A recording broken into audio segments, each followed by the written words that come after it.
Carissa in grade school came home with a lot of awards. She was considered to be a helper. She always was willing to take new kids under her wing. Those are probably my best years. I feel like because for myself personally, my friends meant a lot to me. We could just play games and do a lot of imaginative stuff. Her mother and I were separated for 10 years, and due to hardship, she had cancer, and she wasn't able to work for long periods of time, and I could see she needed some help. I never really looked at her and thought to myself that one day the cancer would overcome and that she would pass from it, but I know that it just affected my moods, and I just never cared to share any of my feelings or thoughts. People would ask me, what's wrong? And my excuse every time was, I'm just tired. And for the most part, I was exhausted because during that depression, I was an insomniac. I didn't sleep at all, and if I did sleep, it would be home. Right after school, I just would get off. I wouldn't do homework. I would just go home, go to bed, and then the rest of the night, I wouldn't be able to sleep. So it was just like this cycle throughout my entire 9th grade year. I noticed a darkness came in. Couldn't really explain it. I had suspicions. I just hoped and prayed that nothing worse was going to ever happen, and more or less ignored it, thinking it would maybe just go away on its own. In my 10th grade year, near the middle of the first semester, I physically assaulted someone with a knife with the intention to kill. What had happened was this teenage boy had developed an interest in me just because of my attitude. I snuck a weapon into school grounds one morning, and he met me in the art room class, because normally that was my first period, and he would come and just continue to badger me with the whole, I need to get you help, you need to be in a psych ward, I'm going to make sure that you get there because you need help.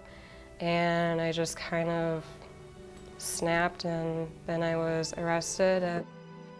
I was taken to Dakota County, where they held me for 4.5 months after having court for those 4 months every Wednesday of the week. And they decided then that they would bring me up here because there was no other option as to where they could place me.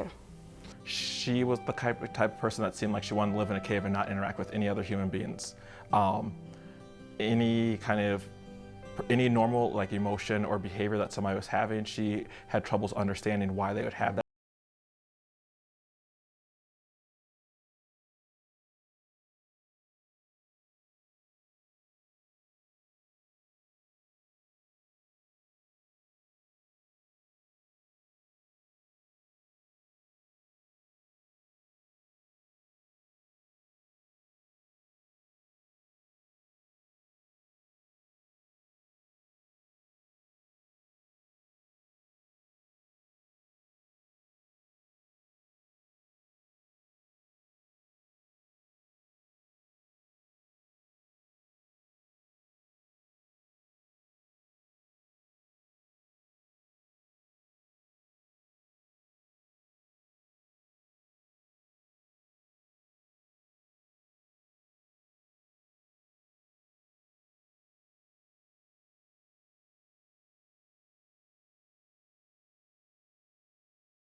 Hatred of everything around me.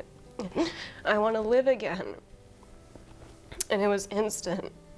Just one decision was made, and it was gone. All the anger and all the hate, all this rage was gone. It just clicked. Something clicked, and she wanted to be healthier and kind of see the world in a more positive light. We think she had an epiphany. And I just lit up. I'm going, thank God. Something touched her. Something happened. It saved my life coming to the children's home. There were a lot of dynamics to it. There were involvement from the staff here.